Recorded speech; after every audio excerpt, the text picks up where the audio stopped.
Hello friends, कैसे हैं आप सब लोग। आई होप आप सब बहुत बढ़िया होंगे, अपने अपने घरों में एंजॉय कर रहे होंगे, खा रहे होंगे, पी रहे होंगे, मस्त होंगे। और फ्रेंड्स, त्योहारों का समय आ गया है और त्योहारों का समय मतलब है कि साफ़ सफाई के टाइम चल पड़ा है, तो इसलिए हमने भी अपने घर में साफ़ सफाई शुरू कर दी है। और हमने सबसे पहले साफ़ सफाई की है पर्दे उतारने से। तो मैंने देखिए अपने पतिदेव को किस काम में लगा दिया है। उन्हें पहला काम दे दिया है कि वो पर्दे उतारे, और समय हो रहा है गाइस रात का, अब रात हो रही है। तो इन्होंने रात को पर्दे उतार दिए थे और हमने इन्हें रात को भिगो के रख दिया था ताकि सुबह तक इनका मैल अच्छे से फूल जाए और सुबह ये अच्छे से चमक जाएं। तो इसलिए इनसे मैंने सारे पर्दे उतरवा दिए थे। सारे घर के एक साथ नहीं उतरवाए थे, एक एक रूम के उतरवाए थे। तो सबसे पहले हमने बाहर के रूम के पर्दे उतरवा दिए थे और इसके बाद जो है इन्हें रात को भीगने के लिए रख दिया था, जिससे कि ना रात को भीग के, क्योंकि वैसे तो मशीन में तो धुलते नहीं हैं। तो ये इतने सारे पर्दे हो गए थे, इसमें कितने 5-6 पर्दे थे ये वाले, और इन्हें रात को हमने एक टब में भर के रख दिया था भाभी ने। इन्हें अच्छे से खूब सारा सरफ डाल के उसमें भिगो के रख दिया था। रात रात में इनका मैल अच्छे से फूल जाएगा और सुबह इन्हें अच्छे से ब्रश से साफ़ करके इनको पानी में निकाल देंगे, खूब अच्छे से पानी में निकाल देंगे, जिससे ना ये बिल्कुल चमक जाते हैं। क्योंकि पर्दे ना हम रोज़ रोज़ तो धोते नहीं हैं। हम तो पर्दे कम से कम 5-6 महीने लगा ही देते हैं, साल में 2 ही बार पर्दे धुलते हैं। तो इस बार या तो होली पे धुलते हैं या दिवाली पे। तो जैसे अब दिवाली का समय आ रहा है तो हमने पर्दे धोने शुरू कर दिए हैं। धीरे धीरे करके स्टेप बाय स्टेप एक एक काम करते रहेंगे, इससे काम आसान हो जाएगा और बहुत ही जल्दी शुरू हो जाता है और जल्दी ख़त्म भी हो जाता है। तो यहाँ पे भाभी ने सारे पर्दे धो दिए हैं। और उसके बाद गाइस हो गई थी सुबह। अब सुबह में मैंने अपना काम शुरू कर दिया है। मैं सुबह नहा धो ली थी, लेकिन मैंने ना फिर से गाउन ही पहन लिया था, गाउन चेंज कर लिया था, क्योंकि ना गाउन पहन के मुझसे ना आराम से काम हो जाता है जब मैं कंफर्टेबल फील करती हूँ। तो यहाँ पे ना मैंने सारे कपड़े अच्छे से लगाए थे, जो कल के धुले हुए कपड़े थे। और यहाँ पे दिव्यांशी से मैंने काम बताया था कि दिव्यांशी सारी दीवारों को साफ़ करेगी। मैंने यहाँ पे जो अलमारी रखी थी उसको हटा दिया था और यहाँ पे दिव्यांशी ने दीवारें साफ़ करने का काम ले लिया था, क्योंकि सबसे ज़्यादा गंदी भी वही करती है, वो और आरव। तो आरव तो कर नहीं सकता। और आरव देखिए यहाँ पे बैठ के अपनी पढ़ाई कर रहा था। मैंने इसको कहा था कि थोड़ा बहुत घूम ले फिर ले, लेकिन नहीं, ये अपनी किताब लेके बैठ गया था। और दिव्यांशी ने ना अच्छे से मतलब खूब रगड़ रगड़ के, ये जो बर्तन साफ़ करने वाला जूना होता है ना, इससे ही करके दीवारें साफ़ कर दी थी।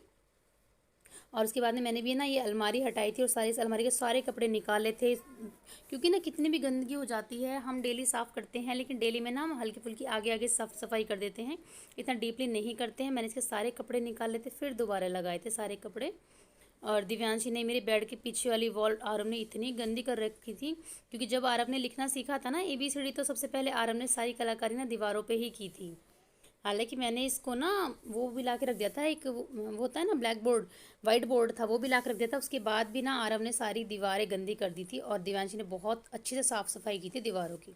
और उसके बाद मैंने अलमारी हटाई है, इसके नीचे से मैंने कचरा निकाला है, पानी से धो के वाइपर कर दिया है। और यहाँ पे कोई नहीं था, नहीं तो मेरा ड्रेसिंग टेबल हटाने का भी मन था कि ड्रेसिंग टेबल ना हटा के अच्छी से साफ़ सफाई कर दूँ। फिर आयुष आया था तो मैंने आयुष से ड्रेसिंग टेबल हटवाई थी और उसके बाद उसके पीछे से भी बहुत ज़्यादा गंदगी निकाली थी। और ये जो मैंने अपनी अलमारी है, ये वापस मैंने उसी जगह पे सेट कर दी है। हाँ, क्योंकि ना कुछ चीज़ें ना अपनी जगह पे ही सेट अच्छी लगती हैं। और उसके बाद आरव मुझे बार बार डिस्टर्ब किया जा रहा था, मम्मी क्या काम करूँ क्या काम करूँ। तो मैंने पहले उसको बहुत सारा काम दे दिया है ताकि वो चुप बैठा रहे। और उसके बाद में ना आयुष आ गया था, तो मैंने आयुष से ना ये हटवा ली था ड्रेसिंग टेबल। और देखिए इसके पीछे कितनी गंदगी हो रही है फ्रेंड्स। और देखिए मैंने सारी पहले यहाँ पे झाड़ू लगाई है, और झाड़ू से ना पर्दे के पीछे जो होता है ना बारीक बारीक सी छोटी छोटी जाले लगे रहते हैं, उन सबको भी झाड़ू से अच्छे से साफ़ किया है। और यहाँ पे पहले झाड़ू से सारा कूड़ा उठा लिया है, क्योंकि यहाँ पे थोड़ा बहुत पानी वानी बिखर रहा था। सबको इसको साफ़ करके उसके बाद मैंने ना यहाँ पे सारे में पानी से धोया है और फिर यहाँ पे वाइपर कर दिया है। और मैंने ना सारी यहाँ पे दीवार वगैरह भी साफ़ कर दी थी, पानी से ही ना, सिंपल पानी से ही धोई थी और इतनी साफ़ हो गई थी। जो कि हम रोज़ में नहीं करते हैं, क्योंकि सारे में पानी पानी हो जाता है। रोज़ में क्या होता है, सिंपल सिर्फ हम नीचे पोछा लगा देते हैं, इससे ज़्यादा हम कुछ भी नहीं करते हैं। और झाड़ू पोछा ऐसे ही होता रहता है, बस हल्की फुल्की साफ़ सफाई। और आज मैंने चीज़ें हटा हटा के जब इसके पीछे से की ना, तो रूम इतना अच्छा लग रहा था। बाद में ऐसा लग रहा था जैसे कि हम अभी अभी आके बसे हैं, और इतनी साफ़ सफाई लग रही थी, फ्लोर भी इतना साफ़ हो गया था। और उसके बाद में ना दिव्यांशी बोल रही थी, मम्मी कुछ खिला दो, आपने मुझे थका दिया, इतना सारा काम करा दिया आपने।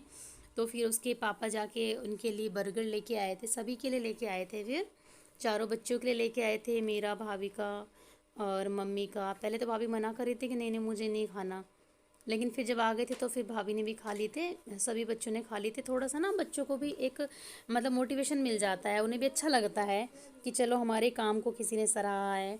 तो इसीलिए फिर बच्चों के लिए ले आए थे तो फिर खाने पीने के बाद में थोड़ी बहुत हमने साफ़ सफाई और की थी, और उसके बाद फिर सभी बच्चे अपने अपनी पढ़ाई वगैरह में लग गए थे, क्योंकि ये सब करते करते ना काफ़ी देर हो गई थी। सिर्फ हमने आज एक ही रूम क्लीन किया था और उसमें भी ना हमें काफ़ी देर हो गई थी। तो फ्रेंड्स, मैंने अपने कमरे की सफाई कर ली है। मैं सोच तो रही थी आज बहुत सारी साफ सफाई कर दूंगी, लेकिन ज़्यादा कुछ नहीं हो पाई। एक कमरे को करने में ही इतना टाइम लग गया ना। जब आप सफाई करने लग जाते हो तो लगता है कि ये कोना भी गंदा है, इधर से भी कर लो, इधर से भी कर लो। तो मेरे साथ भी ना ऐसा ही हो रहा था कि जब मैं सफाई किए जा रही थी तो मुझे और भी ज़्यादा गंदगी लग रही थी, तो मैं बस सफाई करती ही रही। और करते करते देखिए बस एक ही कमरा हो पाया है आज। मैंने बस इससे ज़्यादा मैं नहीं छेड़ूंगी, क्योंकि मुझे बैक पेन बहुत ज़्यादा है। मुझे डॉक्टर ने झुकने के लिए भी मना किया है, सीढ़ियाँ उतरने चढ़ने के लिए मना किया है। लेकिन जब मुझे गंदगी दिख रही तो मैं दिव्यांशी के साथ में लगी रही। नीचे बैठने का भी काम करना ही पड़ जाता है। तो मैं आपको फाइनल लुक दिखाती हूँ कि मैंने अपना कमरा किस तरह से साफ़ किया है, और बाकी के रूम, किचन, आंगन जो भी है वो सब हम धीरे धीरे नेक्स्ट वीडियो में करते रहेंगे गाइस। मैं दिखा देती हूँ आपको। और फ्रेंड्स देखिए, साफ़ सफाई में मन तो लगता है, सभी चीज़ें अपनी ही जगह रखी है, पहले भी ऐसे ही रखी थी। लेकिन जब हम साफ़ सफाई कर देते हैं तो उसके बाद इतना नयापन आ जाता है चीज़ों में कि कमरे में घुसते हुए ही इतना अच्छी रौनक सी लगती है और मन लगता है। तो इसलिए साफ़ सफाई ज़रूर करते रहना चाहिए, चाहे आप रोज़ ही करते रहे, थोड़ी थोड़ी साफ़ सफाई ज़रूर करते रहना चाहिए। और दिवाली और ऐसे मौक़ों पर तो साफ़ सफाई बहुत ही ज़रूरी हो जाती है। और बच्चे अब अपनी पढ़ाई में लग गए हैं। तो फ्रेंड्स, ये था हमारा फाइनल लुक हमारे रूम का। मैंने रूम को बहुत अच्छे से साफ़ सफाई कर दी है, बाकी के रूम की हम बाद में करेंगे। तो आज के लिए सिर्फ इतना है, क्योंकि इसी सफाई करने में मेरी जान निकल गई है और मैं अब थोड़ा सा आराम करूँगी। और आराम करने के बाद में सो के उठ के, आज तो खैर नहीं करेंगे, नेक्स्ट डे करेंगे। अब कल से फिर से लगेंगे, या फिर जिस दिन देखेंगे बच्चों की छुट्टी होगी, क्योंकि बच्चों से ना काफ़ी सहारा लग जाता है। आपको लगता होगा कि नहीं बच्चे कुछ काम नहीं करते हैं, तो मैं आपको बता दूं, देखिए ये वॉल जो है मेरी बेटी ने ही साफ़ की है। यहाँ पर जो ज़्यादा ये स्केच पेन है इसके निशान तो साफ़ नहीं हो पाए हैं, मगर बाकी जो दूसरी वॉल है वो मेरी बेटी ने ही साफ़ की है। उसने बेचारी ने काफ़ी रगड़ रगड़ के साफ़ कर दी थी। तो हम क्या होते हैं, बड़े लोग बहुत जल्दी थक जाते हैं, बच्चे फिर भी हिम्मत मार लेते हैं। तो मैं देखूंगी जिस दिन मेरी बेटी की छुट्टी होगी, या तो संडे को या उससे पहले जो भी कोई छुट्टी होगी, मैं उसी में ही हम दोनों मिलकर माँ बेटी साफ सफाई कर लेंगे, क्योंकि बच्चों के साथ मिलकर काम करने में ना मज़ा भी आता है। दिव्यांशी के पापा तो यहाँ पे थे नहीं, तो मैंने और दिव्यांशी ने, हम दोनों ने मिलकर ही अपना कमरा साफ कर लिया है। तो मिलते हैं फ्रेंड्स अपनी नेक्स्ट वीडियो में, तब तक के लिए बाय बाय। वीडियो अच्छी लगे तो इसको लाइक, शेयर एंड सब्सक्राइब करना ना भूले। Bye bye.